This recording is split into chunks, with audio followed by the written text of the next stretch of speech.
Good evening. Welcome to Let's Talk About It, Colon Cancer Prevention, Risks, and Causes. I'm Sue Stager. I'm the Marketing and Public Relations Coordinator at Cape Regional Health System.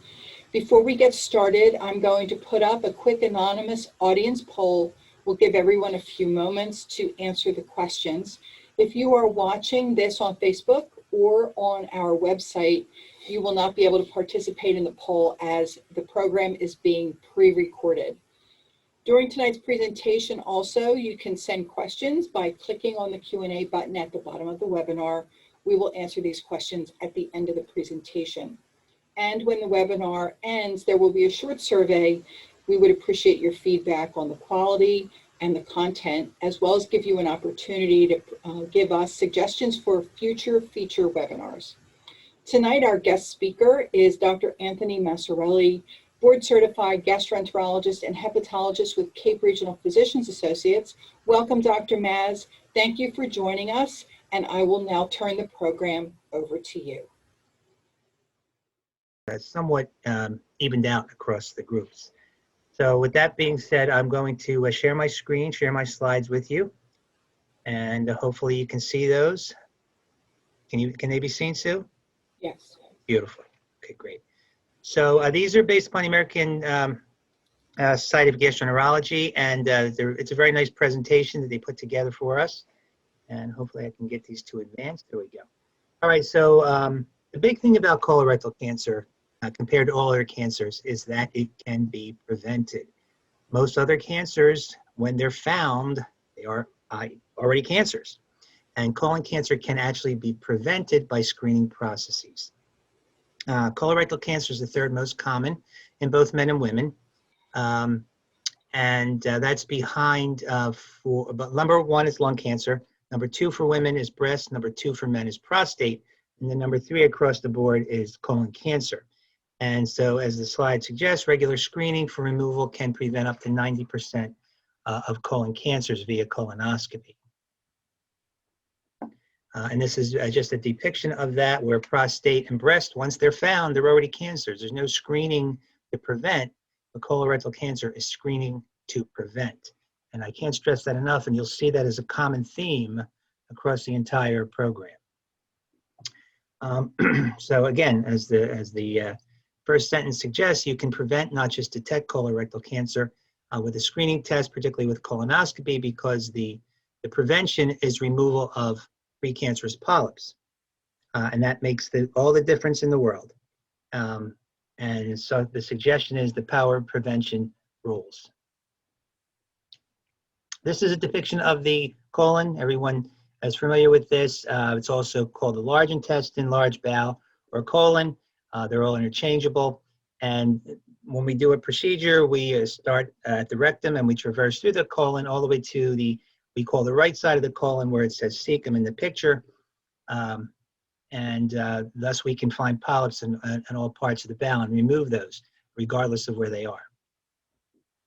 And this is same concept, same slogan, is that colonoscopy and polyp removal prevents colorectal cancer before it starts. Now this is a depiction of how polyps actually begin. Because keep in mind that most cancers come from polyps, but not all polyps will become cancer. Thus, in removing the polyps, you've essentially removed the potential for cancer. And as you can see from the slide, if you look all the way to the left, there's this subtle little bump in the lining of the bowel. Keep in mind that the bowel actually does have a line. As thin as it is, there are layers to that bowel. And on the left is a small little bump where cells have started to proliferate. They've started to multiply, and they form this little bump. And as time progresses, the bump gets bigger and larger, and you can see that they go from a small to a larger polyp. And then as the polyp continues to grow and left unchecked, the cells will actually change to become precancer and then cancerous cells. And then those cells will actually move down into the mushroom head, down into the deeper layers, and you can see all the way to the right, it has then progressed to a cancer. And obviously that is preventable. To be honest with you, with the exception of a few genetic causes, people just should not die of colon cancer if they were to follow the rules and get screened. And this is basically, as I was just outlining, the polyp is a small clump of cells on the lining, and most of them are harmless. But the fact is you don't know that until you've removed it and have it analyzed. And that's what we basically do all day, is to do these and get these polyps out and send them for analysis. And the fourth line, not all polyps turn into cancer, but all cancers essentially come from polyps. There are a few genetic states where the lining just automatically turns to cancer cells and then proliferates from there. Those are very difficult cases. They're usually younger patients, genetic predisposition. Those are the more complicated cases. Okay, and here are pictures of various types of polyps. As you can see in the upper right is the classic looking what we call pedunculated polyp. It's like a mushroom. It has a head, has a stalk. Those are very easily removed. We do a little thing called a snare removal where we lasso the neck of the polyp and basically burn through it, and we remove that tissue. The one on the upper left is obviously a larger polyp, a little bit more difficult, but certainly can be removed. The one on the bottom right is a sessile polyp, where even at times you can see the borders may not be clear, but there are ways to depict that and make it much easier to remove. And the one on the bottom left, that one's a little more ominous. That one is suggestive of it's probably already starting to turn into a cancer, but with certain techniques it is still removable through the scope, which is important. Obviously, if we can remove it through the scope, we would save a person a surgery. And then this is a slide showing that if you're going on the left, look at the left picture, if you're going straight through the colon with the scope, it looks like there's nothing there. But if you turn the scope around, we call that retroflexion, you can actually, the scope is straight, you can make the scope bend like this, and then you can actually look backward. And you can see on the right, there's a polyp, and that is hidden behind a fold. So it is imperative that when your physician is doing the procedure, that they take their time and they look through all angles and they look behind every fold, because things can be missed. That's why a colonoscopy will never be advertised as 100%. No test is 100%, but it's in the high 90s for finding polyps.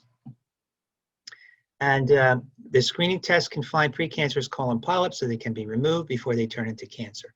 And this is the general theme of why we do colonoscopies. And this, you'll see the difference compared to all other screening procedures. This is the one where we can actually remove them. All other screening procedures will lead to this if anything comes up positive. And again, this is essentially reiterating everything I just said. Here is a picture of a colon with a scope being inserted, and you can see that the scope has to make angles. This is the ideal colon. Unfortunately, most patients have a little bit more twists and turns, so it becomes a little bit more difficult. But 98% of the time, you can get all the way through to the other end, which is, again, imperative. You need to get all the way through to do a complete colonoscopy. Here are polyps. This is a polyp that has been removed. And the top two pictures basically show the same polyp from different angles. And then if you go to the bottom left, this is a technique where we inject a colored fluid under the lining of the bowel for two reasons.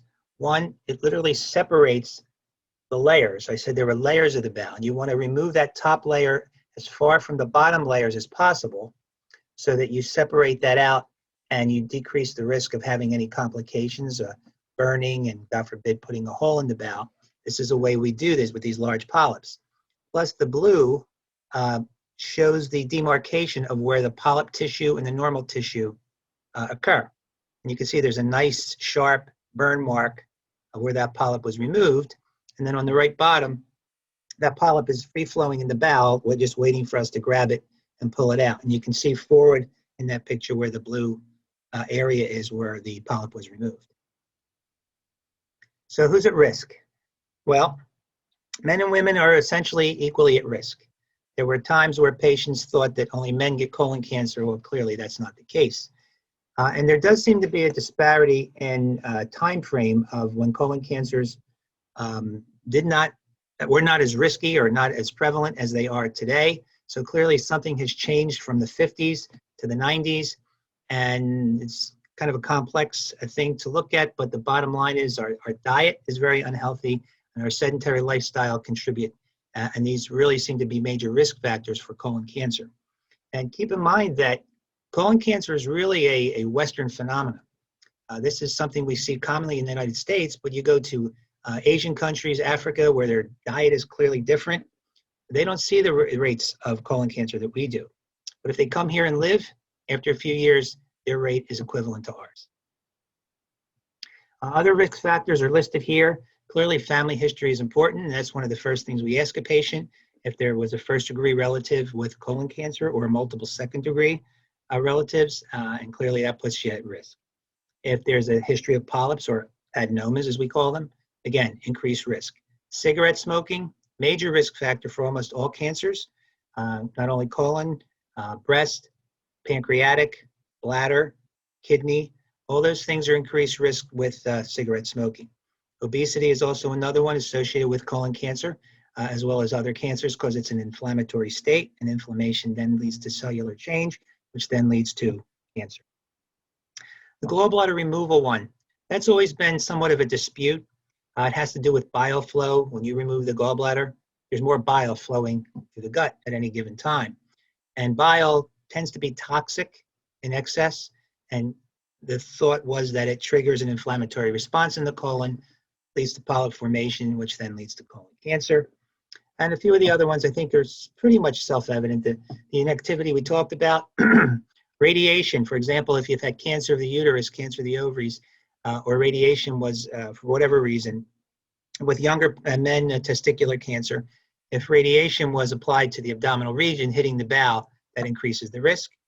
Ulcerative colitis and Crohn's colitis, again, it's an inflammatory state.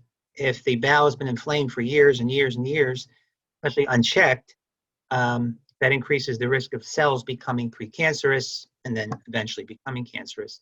And we talked about the African American race having a somewhat of a higher propensity at a younger age, and thus we screened them at an earlier age prior. So what are the symptoms and signs of that? Well, the whole idea of screening is to do something when there are no symptoms. That's the point. Now, do we find things when there are no symptoms? Absolutely. So that's why we screen. Sometimes we will find a cancer in a 50-year-old who came in just because their doctor told them to get it. And sometimes we find something that we're not, pleased to find, but rarely does that happen. But if a symptom occurs, do not ignore it. Always call your physician, discuss the symptom, see if it's significant, and then if it's felt to be so, you would be referred for a colonoscopy. These are some of the symptoms listed, and most of them I think most people are aware of. Obviously, bleeding, blood in the stool is certainly a concern. Change in bowel habits, where the frequency has changed. The stool size, the shape has changed.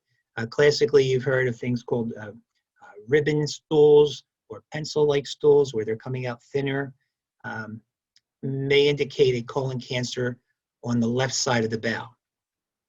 If there's pain, whether it be abdominal or rectal pain, needs to be evaluated. And weight loss, obviously, is always a concern. And then anemia, that's a biggie. If your doctor tells you you're anemic, but doesn't tell you why, you need to investigate that further. Anemia is not a normal phenomenon. People say, well, as you age, you get anemic. Well, that's not true. There's always a reason for anemia. It's not always colon cancer, but there's always a reason, and it needs to be further explored. The bottom line is get screened. Get checked when you have no symptoms. Okay, so in talk about screening, there are different avenues you can take for screening. There's what they call a one-step screening versus two-step. Well, the one-step is essentially you go get a colonoscopy.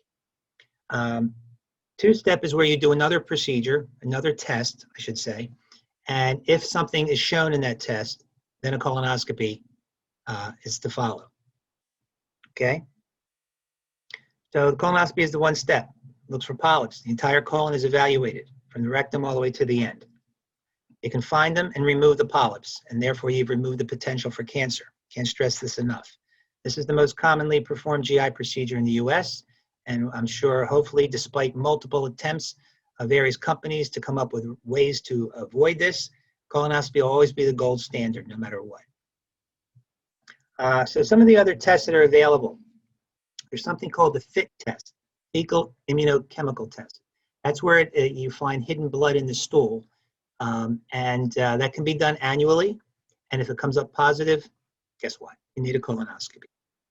The other type are called the multi-target stool DNA, or MTS DNA. Those are the ones you see on television, the Cologuard in particular. That's the FDA-approved one. And that's a little bit more sensitive. You'll pick up more abnormalities here. And this is looking for abnormal genetic material, abnormal DNA, which is a given because that's the nature of polyps. The DNA has changed from normal cells to abnormal cells. So we'll pick up a lot more than just the blood study. Excuse me. And again, if positive, results in a colonoscopy.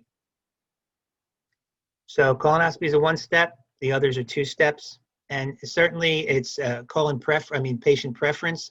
Colonoscopy, again, is the gold standard, but some patients just are adverse, whether it's just the idea of being put to sleep, whether it's the idea of having to take the preparation. And the reality is we'll accept any procedure that the patient will undertake if it means getting screened for colon cancer. And again, this is essentially redundant, so I'll move on to that. I'm going backwards. There we go. Some of the other tests you may have heard about, and some patients will still ask about them. The one called CT colonography, or what you call a virtual colonoscopy. That's where a CT scan is essentially performed. And with a flick of some switches and some buttons, they can change the pictures such that the colon becomes very prominent. And if there are changes of polyp growth, they can predict that, or they can see that. Now, the downside is you still need to do a colon prep. It's got to be cleaned out. And also, the tech doing the procedure with you needs to literally insert a tube into the rectal area and blow air into it so that the bowel has to blow up so that they can see the pictures. So it's very uncomfortable because you're awake. We do the same thing with a colonoscopy, but the patient's asleep, so obviously they don't feel anything. So I'll be honest with you, we're not doing many of these, essentially because most insurances don't cover it. Medicare doesn't cover it. But generally, if Medicare doesn't do something, the other insurances don't do it. So we rarely, if ever, use this study. It's not as widely available as when it first was something novel, mostly because of the reimbursement. And then colon capsule. That's something, at least in the US, is very limited use. It's only used in patients who attempted a colonoscopy and the physician couldn't complete it, usually due to anatomic abnormalities. But again, it's not readily available. It's still costly, and it's just not widely available. It's used very commonly in Asian countries, but not here. But again, if any other test is positive, results in a full colonoscopy. And this is a summary of that, the one-step, two-step process. So what are the guidelines? Well, it used to be, again, beginning at 50, you would start routine screening in average risk patients. That means no family history, no personal history of anything, but that's been changed to 45. So if you're 45 years old or older and you've never had one and there's no family history, you would start your routine screenings at that point. Now, people say to me, when do you finish? When do we stop? Well, it's been suggested that maybe at 75, you can stop. That's screening, meaning you've had a number of colonoscopies, never had a finding, no family history of anything, and obviously no symptoms. Then you can reassess at 75 and decide individually with the patient, yeah, you probably don't need to do this anymore. Or if you're if you're healthy and you have no major medical problems and you want to continue, you can do so. And as far as if the patient wants to do something and they don't want to do colonoscopy, a FIT test seems to be probably the the least costly, and the most simple test to do. Okay, so if you decide to do something, let's say you're going to do colonoscopy, how often do you do it? Every 10 years. That's for the average risk patient, no findings, no history. If you're going to do the FIT test, it's every year. If you're going to do the Cologuard, that's the box, the talking blue box, it's every 3 years. Now, flexible sigmoidoscopy, we really don't do that much from a screening perspective. That's where we do a short scope. You only go part way. You essentially go a third of the bowel. So you really don't evaluate the entire bowel. And the theory behind that was that most cancers occurred on what we call the left side of the bowel. That's from the rectum up to that side where the first bend in your colon occurs. We'll accept it if that's the only thing a patient will do, but generally, we really don't offer that much anymore. And then the other two we briefly mentioned, the virtual colonoscopy and the capsule. If that is the choice to be made, then it's every 5 years. And they are constantly working on blood tests to do this, to find cancers with one single blood test. Again, they have not been perfected. They're not used widely. A lot of them aren't commercially available, so we really don't offer those. Okay. And we mentioned this already, African Americans, we started at 45 compared to all other populations, but now everybody starts at 45. I think we can move on to that. What if there's a family history? Well, obviously that is one of the first questions we ask. And depending on the initial age of the first person in the family, let's say your father had cancer at 50. Colon cancer at 50. Well, then you would start 10 years younger. So at 40, everyone would start of a first degree relative. Okay. There are certain what we call colon cancer syndromes, which are genetic, and there are genetic tests that can be done available for them. So you can always test younger patients for the genetic possibility and then screen them at a younger age if anything were to show up abnormal. So how do you do it? How do you arrange it? Well, you can ask your family doc to refer. You can call directly to a gastroenterologist, and that's obviously what we do here. And you can see on there's our phone number to reach us, either via website or there's the number there, 609-463-GAPE. And we also have the website, and you can certainly check into that and make an appointment through the website. And the bottom line is this: get screened. Talk to your healthcare provider. See if you are at risk. See if you have risk factors and maybe put you out of the general population, and maybe you want to do something earlier, maybe more frequently, but just don't put it off. And as bad as you might think, the preparations these days are much easier, low volume, much better tolerated. And the procedure itself, the sedation is phenomenal. You feel like you slept for 8 hours. You wake up fine. Everybody says, well, I get sick after anesthesia. Nobody gets sick after this. It's just really a nice procedure. And I can't stress it enough. So take control of your health and get screened. Excuses. I kind of alluded to this earlier. Why don't people do it? What do they say?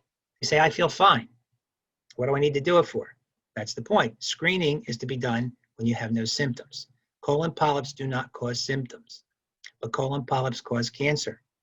So remove them, and you remove the potential for cancer in that polyp. I'm healthy. Why get screened? Well, most people who eventually find having a cancerous polyp, they were fine. They had no symptoms. They were healthy. These are the people you want to find it in, so you can easily remove it and prevent cancer. No one in my family had colon cancer. Well, somebody's got to be the first one. And it says roughly 5 in 100 people will be the first one. No risk factors. Again, that's you may be the first one, and now you become the risk factor for others. So you want to get screened and have the polyp removed and have that risk factor removed. Only men get colon cancer, and we've already said that's not the case. We know that statistically. And that's pretty much it. I know I went through it quickly. I hope you got something out of it, but the bottom line is if you got nothing out of it, it's get screened. Thank you.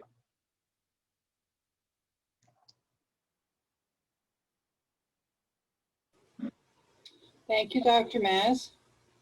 We do have a few questions here. Okay. If you would unshare your screen, Yep. Great. Again, if you'd like to submit your questions, you can use the Q&A button at the bottom of your screen. But I have a number of them here already, so I'm just going to pick them, all right? The first one is, do patients with ulcerative colitis form cancerous polyps or just abnormal cells in the lining? Okay. Yeah, they don't, well, they can certainly form regular polyps that, I was alluding to in the talk, but their cells, most of the time the lining is flat and becomes inflamed over time. And then those cells will then start to mound up, but they don't generally form the type of polyps that we talk about in the routine patient. They form these mounds of abnormal tissue. And so theirs starts a little differently because of the fact that the lining is just inflamed in basically mats of inflammation. So they don't form exactly the same way as a standard polyp does, as you saw in that picture. So end result is the same, but the formation is different, as you're suggesting. Okay. The next one is, if you have an aunt or uncle who had colon cancer, is that considered a higher risk factor? Usually, I believe we leave it to two second degrees. First degree, for sure, and one second degree usually is not that big of a problem. Like some patients will say, my grandmother had colon cancer, but if no one else, it doesn't really put you at the same risk as if you had a parent, brother, or sister with colon cancer. Now, if you have a number of them, let's say your mother's aunt, uncle, all on the same side had colon cancer, then your risk does increase. Okay, great. Are all insurances covering screenings at 45, at least the ones we participate with? As far as I know, I can't speak for all insurances. I'll be honest with you, it's kind of not in my realm to know all that. I mean, like I say, Medicare, well, actually most patients are Medicare, obviously 65, but it seems that if the United States Task Force does say that this is the new guideline, the answer is generally yes, the insurances cover it. Okay. How much of an increase of risk is there for patients with UC? I guess that's ulcerative colitis. Yes, that's correct. Yes, it's at least 2 to 3 times the general population. Depending on how long you've had it, that's the key factor. If you've had it more than 8 years, then your risk goes up dramatically. And also, with that particular entity, it depends on how much of your bowel is involved. If it's just the rectal region, because you can have what they call ulcerative proctitis, which means it's limited to the rectum. You can have ulcerative sigmoiditis, which just kind of goes up a little further into the bowel, or you can have what they call pancolitis, which is that entire bowel. So if the entire bowel is involved and you're more than 8 years, your risk of cancer dramatically goes up. If it's in the smaller segments, not as high. It's actually a lot less. Okay. Can you explain the PrEP? Well, there are different PrEPs. There are what we call FDA-approved PrEPs. Those are prepackaged. Usually involves 2 bottles of a liquid or 2 packets of a powder that you mix into liquid. And we use what they call split dosing, which means you just take half of it at one time, the other half at what we use 5 or 6 hours later. The one I prefer is one that's called Suprep. And it's 2 little bottles. And with that, you get a plastic cup. And in that bottle, you would take that bottle and pour it into the cup. You dilute that out to about 16 ounces. And you drink that. Then about 6, 7 hours later, you repeat that. And in between that, you will drink as much fluid as you physically can. Ginger ale, whatever you like. So that's one particular PrEP. And they're all kind of the same, different chemical makeup, maybe a little different volume, but same concept. Those are the FDA-approved ones. Unfortunately, they're kind of expensive.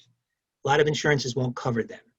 So we use one that we've been using for a number of years called the Gatorade PrEP, which is essentially a 64-ounce bottle of Gatorade, a large bottle of Miralax, which everyone's kind of familiar with. Pour that into the bottle of Gatorade, and you kill it. You basically drink the 64 ounces. So that's, I'll be honest with you, what we use probably 85% of the time because the other PrEPs generally aren't covered. And there is a new pill PrEP, literally just came out. It's called Tabs, same company that makes the Suprep. It consists of 24 pills. Take 12 pills, one right after the other. 5 o'clock the night before, the other 12 at 11 o'clock p.m., and that's it. Problem is that's very expensive, and still most insurances don't pay for Okay. None of them sound very nice. that. Okay, let's see here. You already actually answered this, but the question is the procedure painful? No, actually, that's the nice thing about it. Because you are sedated, you really feel nothing during the prep itself. Now, sometimes at the end, there's a little bit of air trapped into the bowel, so some patients might have some cramps, but we really make an effort to remove that air. We actually suck the air out with the scope. So other than maybe a little gas at the end, no, it's not painful at all. That's the nice thing about it. And about how long does the procedure take? About 10 to 15 minutes, depending on the difficulty of your colon. A lot of twists and turns, but the average is 15 minutes. Okay. Is there any recovery time after the procedure?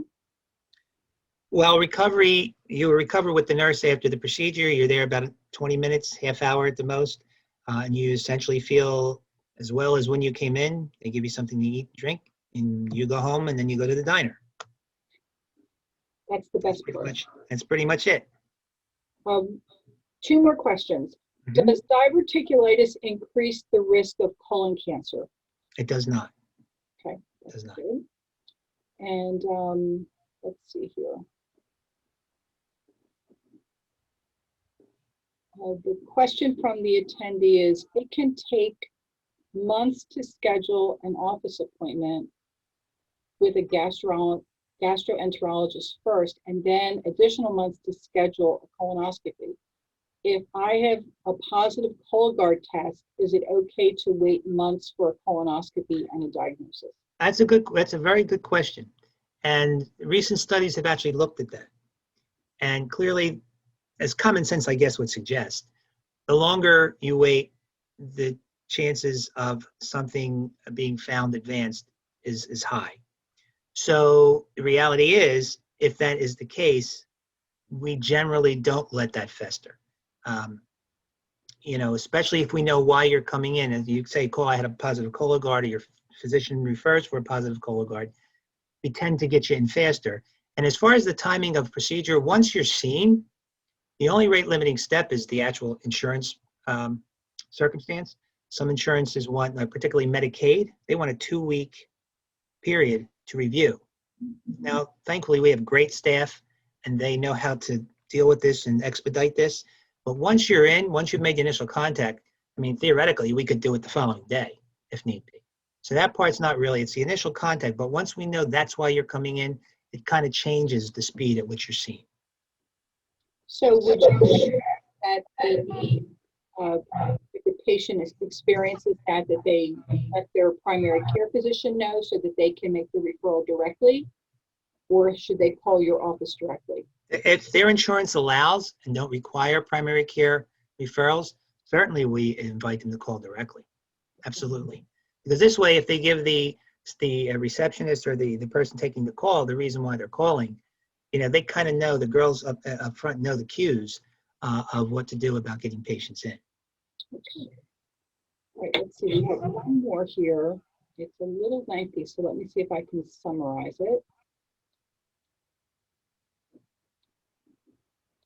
Family history of pancreatic cancer. Mm-hmm. Father, brother, and sister all passed from pancreatic cancer. Sister had colon cancer. She passed away this year. This audience, her colonoscopy earlier this month discovered 3 polyps, precancerous, were removed. Recommendation is follow-up colonoscopy in 3 years. My brother had a kinked colon in February, which was resected, gallbladder removed 3 weeks later. Should I be screened earlier than 3 years from now for colon cancer? That's a very technical question. I don't know if I missed, as far as the person asking the question, how old is that person?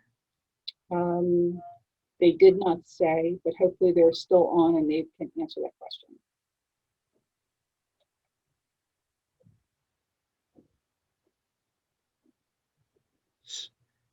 Well, obviously, if you're 45 or above, you would have already been screened.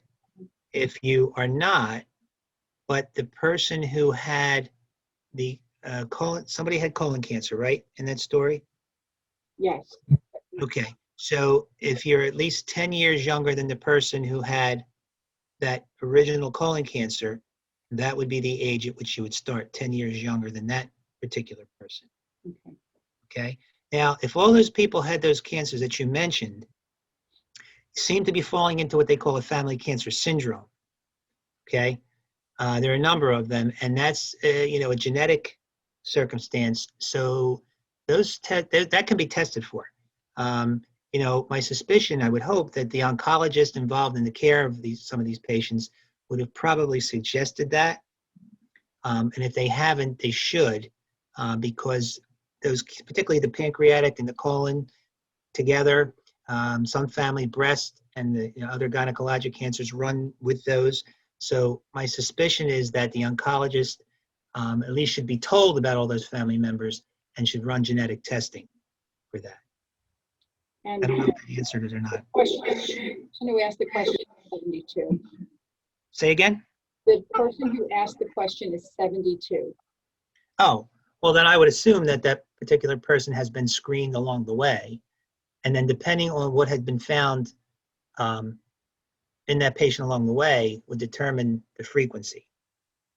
So if you have never had, let's say you were getting them every 5 years, starting at, let's say 50, every 5 years, and nothing has ever been found, then you would continue the 5-year until something is found in you, because you're following the rules of family history and intervals. So first degree family member, you're every 5 years. Now, if something is found in you, let's say a large polyp, and we consider large a centimeter, which is maybe about a half an inch. If you have those, 3 of them above that size or above, then you'd be every 3 years. So we would adjust the frequency based upon the number, type, and size of polyps that you have. Okay. I think that answers the question. Okay. All right, let's see. Any more? Oh, a bunch of them.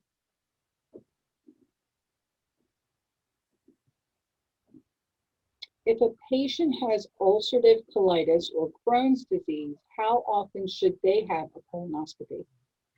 Okay. Again, depends on how long you've had it. Let's say you've had it for 8 or more years. Then we would essentially every 2 years, 2 to 3, depending on activity, would also change.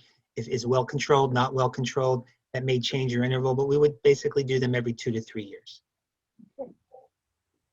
All righty. I think we got all the questions. I do have a positive comment. Thank you, Dr. Maz, for a very informative presentation. I will schedule my colonoscopy screening tomorrow. Oh, beautiful. That's great. Okay, everybody, thank you for joining us tonight. I'm just going to give you a quick summary of our poll. And just remember that we're going to have a survey at the end once I end the webinar. So if you have a moment to stay and answer the survey, we would appreciate your feedback. So of our audience, about 50% have had a family history of colon cancer. Really? All of them were over 40 years old, and about 30% have delayed their appointment and are due. So hopefully those people will also call 609-463-CAPE tomorrow and schedule that appointment. Dr. Maz, we thank you for joining us tonight. And we are recording this webinar, and as soon as it's produced, we will be putting it on our website, caperegional.com, as well as our Facebook page. Thank you and have a good evening. Good night. Thank you all.